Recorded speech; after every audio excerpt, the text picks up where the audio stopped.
Are you a fan of meat, but you don't actually want to eat meat? And if you're a fan of chicken, guess what?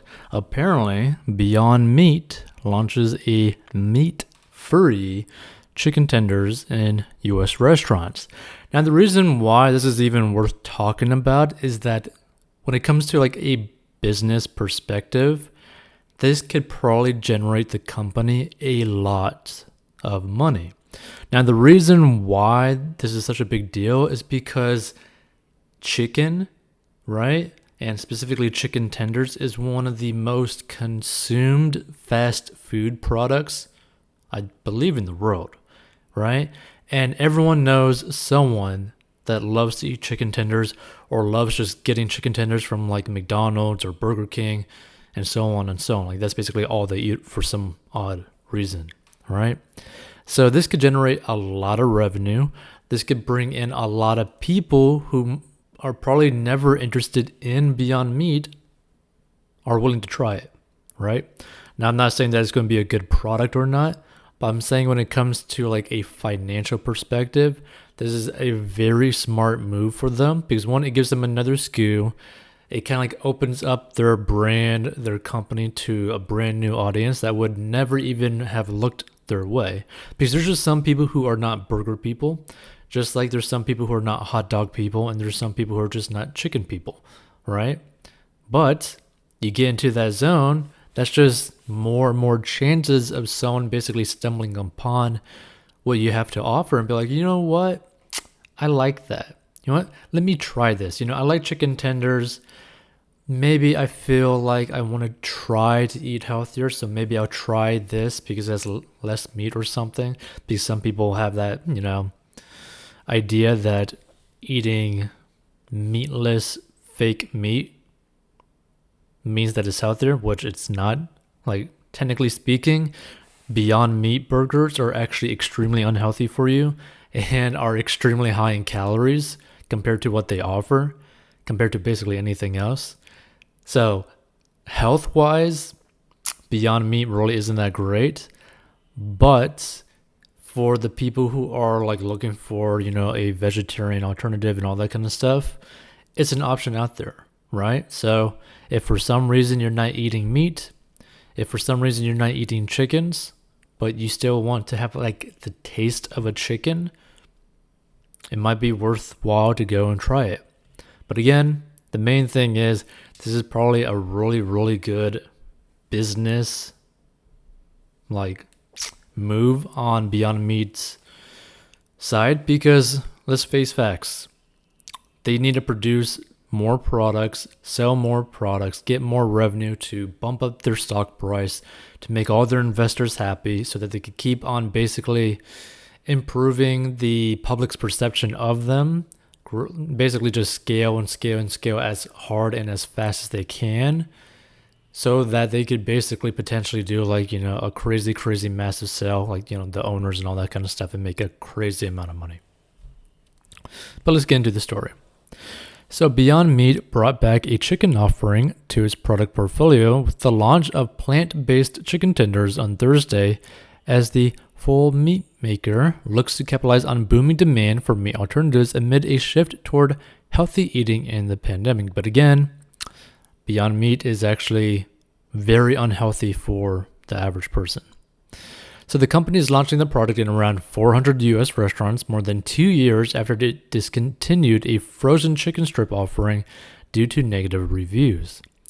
Beyond Meat, known for its fall beef Beyond Burger, launched chicken strips as its first alternative meat product in 2012. Made out of faba beans and peas, the improved fall meat chicken tenders recipe has 14 grams of protein per serving, no cholesterol, and contains 40% less saturated fat than the leading food service chicken tender, Beyond Meat said in a statement. The move to reintroduce a chicken product follows a 26% drop in the company's U.S. food service revenue in the 3 months to April 3rd. Now, that's a pretty significant drop in its revenue. So in an interview with CNBC, Beyond Meat's chief executive, Ethan Brown, said the chicken tenders were priced keeping food service in mind and that the company planned to launch more chicken meat substitutes in the future. The timing of the launch with the reopening of the U.S. restaurants was a coincidence, he said. And like that being said, right? Like you can see this, right? They're actually like showing kind of basically the prices, right? You know, Beyond Burger, Beyond Beef, that kind of stuff, right? Beyond Sausage. The prices for like Beyond Burger products are in the more premium side, right?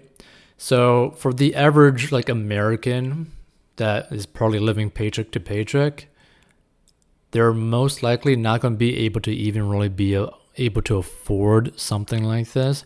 This is more so people who are making more so $50,000 plus per year, like individuals.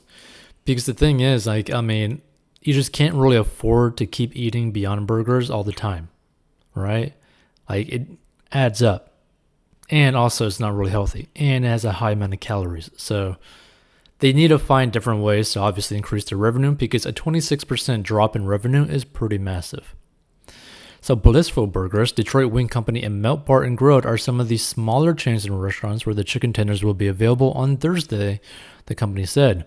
Shares of the El Segundo, California-based company, which did not disclose whether the product would be sold at grocery stores, were up 1.3%.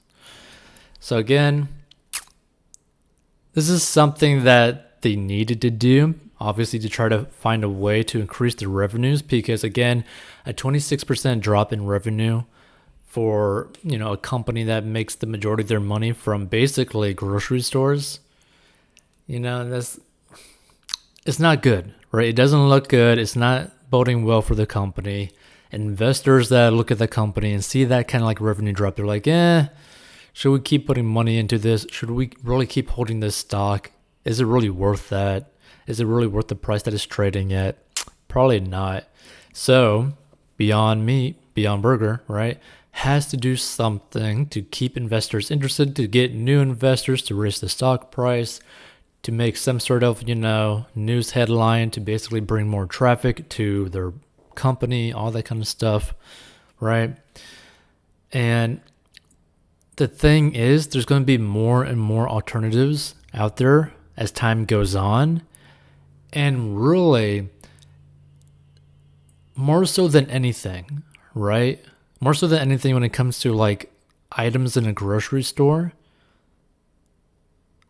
people care about the price first and foremost, right? People care about the price, then they care about the brand, right? So you have to have a price that is reasonable enough to where like a common person would just be like, you know, kind of like window shopping, just like walk by the item and be like, oh, okay, I'll just grab this without even like thinking about the price, right?